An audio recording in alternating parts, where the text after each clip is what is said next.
Live a life of love. Paul tells the Ephesians. One of the things that I'm most conscious of as I travel around, especially and hang out with some young people, I can even think of my son, who is much younger than I am. They live in very different ways, but what we hear constantly from them is they are wanting a sense of community. They want to be in relationships, and they do it in very, very different ways. But they do it in surprising ways that sometimes are very honest. Now, maybe I'm just getting older, but it seems to me that the fabric of society seems to be becoming unraveled around us. One only has to look at the news. Yes, we have all kinds of high-tech ways to keep up with people all around the world. That's one of the greatest features of the internet, with social media, web cameras, internet phone services. Distance is no longer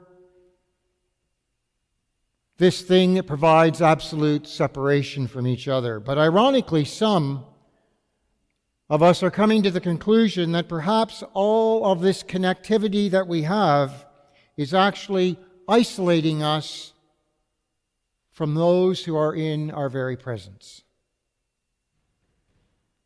One coffee shop owner commented just within the last couple of weeks to the Wall Street Journal that when people come into his cafes and they put their laptops away, they actually engage with each other in conversation with people they don't even know.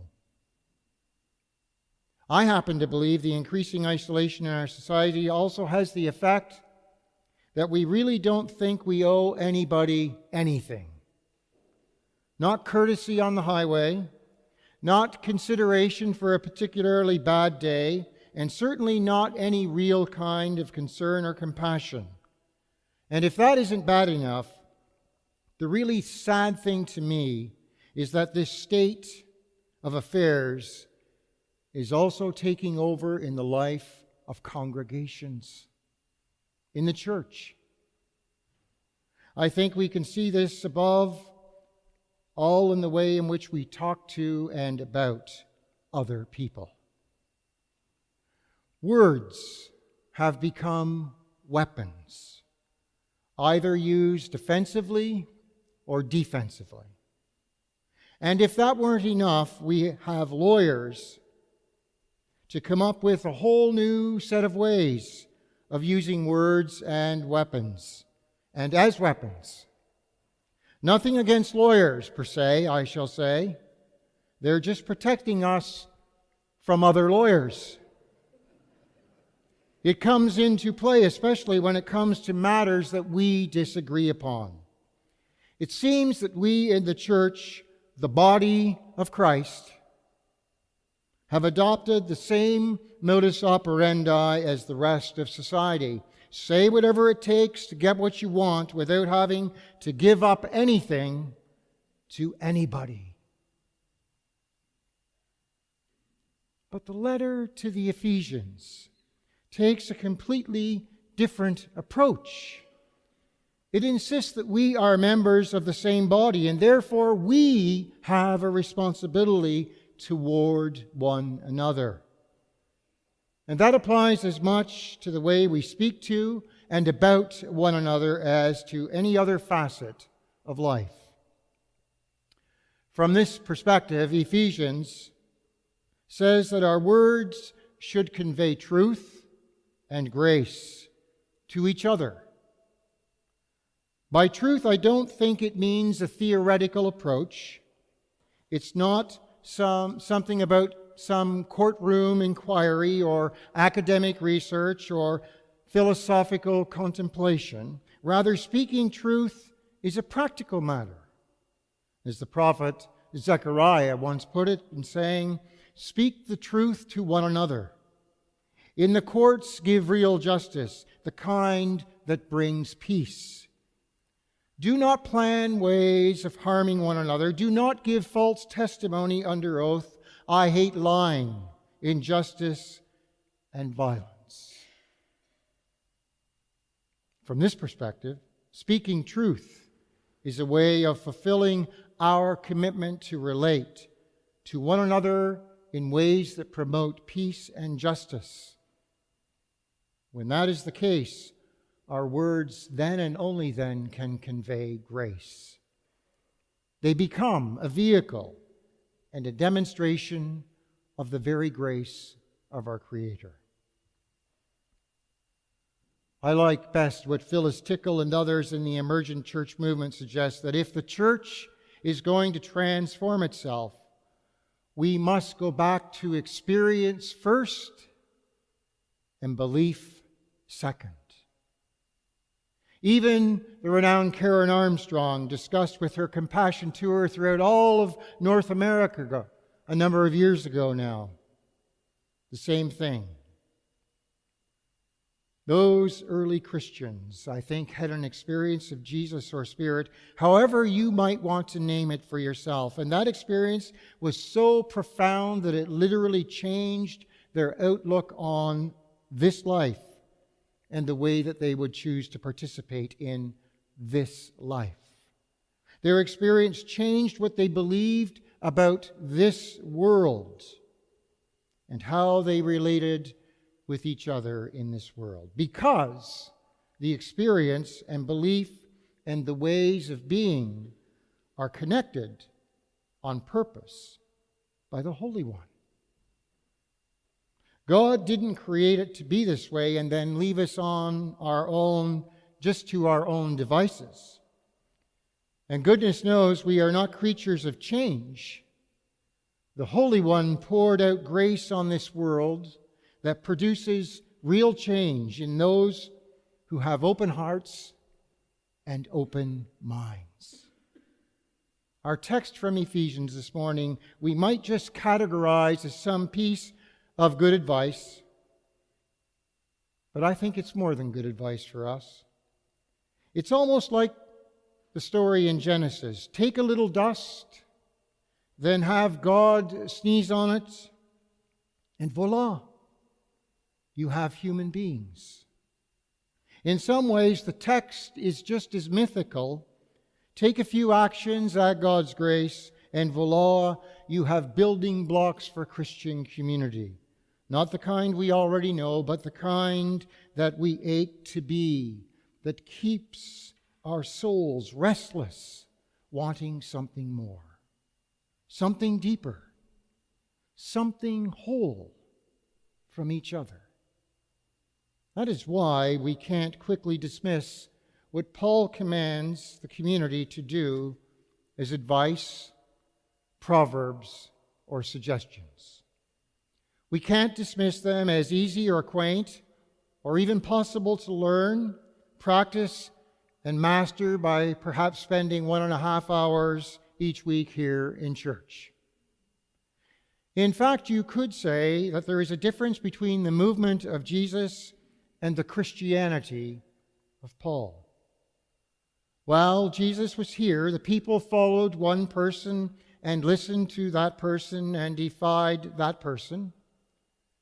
In the Christianity of Paul, that person is no longer with them, so it becomes their experience of one another and their ability to live the way he taught them to live that was to matter.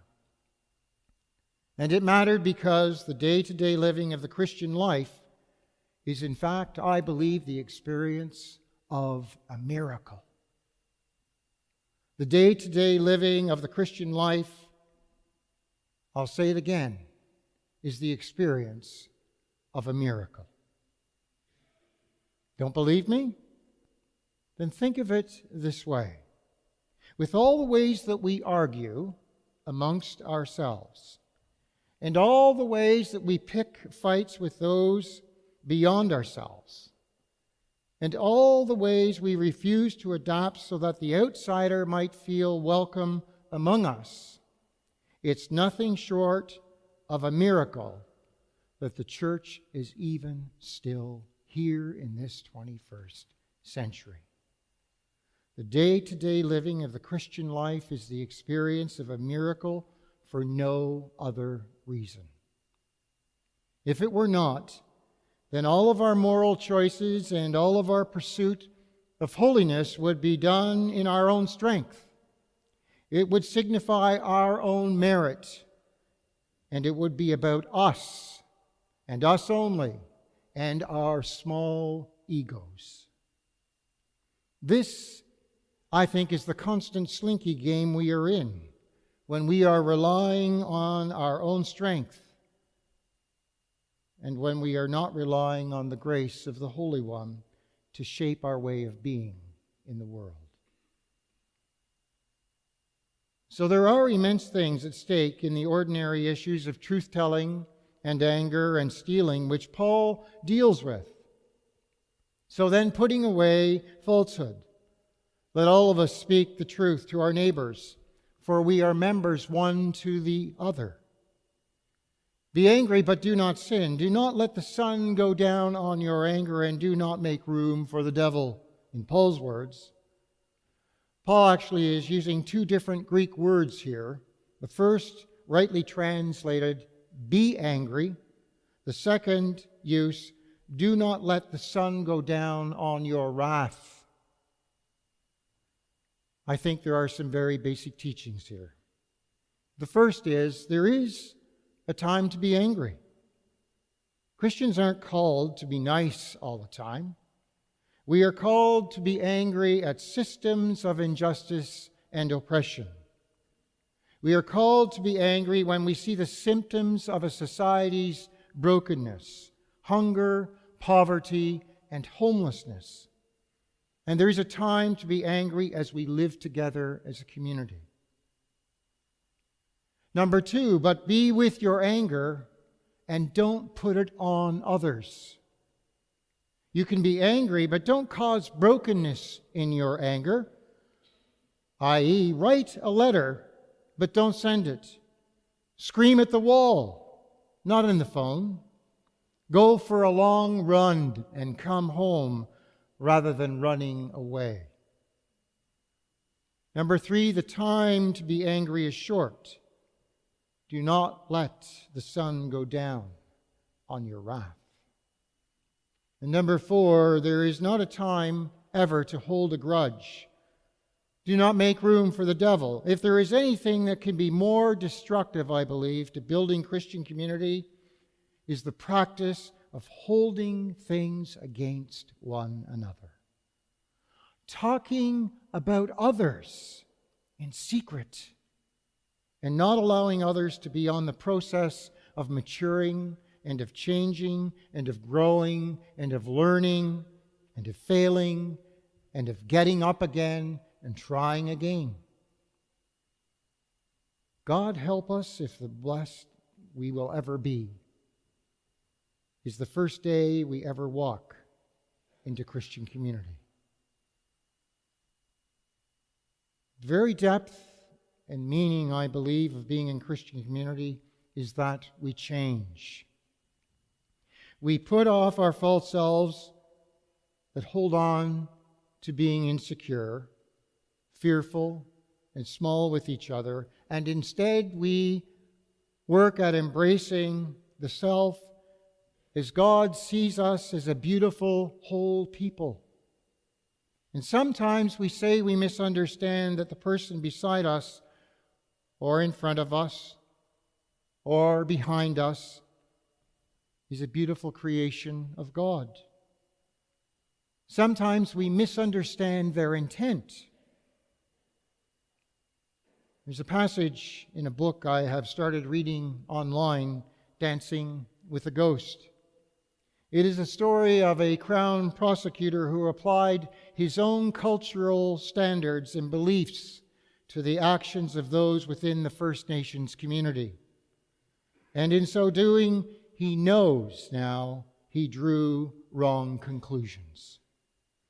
As his awareness of traditional Native teachings were few, he found the areas of miscommunication went beyond the courtroom into society and causes cross-cultural misunderstanding, and too quickly leads to ill-informed condemnation.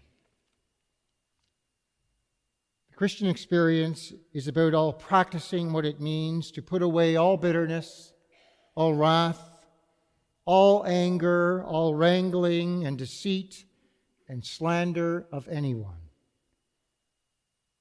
It doesn't mean we always get it right, but it means we learn how to do this. We learn how to give up our egos, our need to be right. We give up our arrogance. We give up our need to be seen as we have it all together. Because the truth is, nobody, none of us here has it all together. Welcome to the church. That's who lives here. In an online blog a couple of weeks ago with a female United Methodist minister in the States who is one of what she calls the first group to seek ordination, talked about the gender bias that still even exists today in the 21st century. I shared with her a Globe and Mail piece from last summer about the collapse of the liberal United Church. In the back and forth, she said on the blog, history might bear out that any attempt at being the church in the 21st century just might not be sustainable. And she might be right. Because we've created a church that was all about following a pastor and keeping up appearances that we have it all together, rather than wrestling with the challenge of community, admitting that we are still in the process in this thing that we call humanity, and experiencing the miracle that is life together.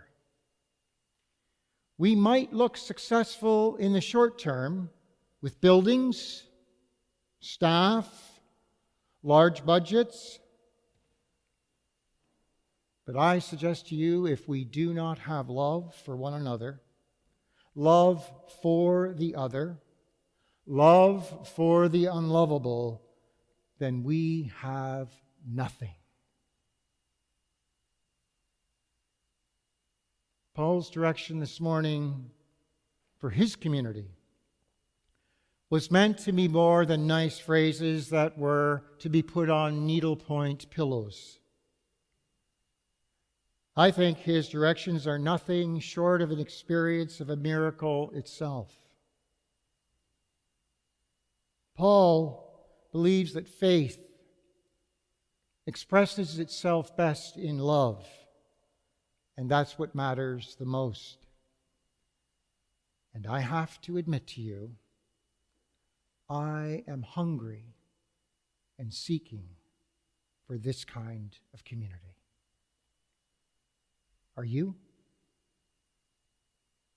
May it be so for you, and may it be so for me.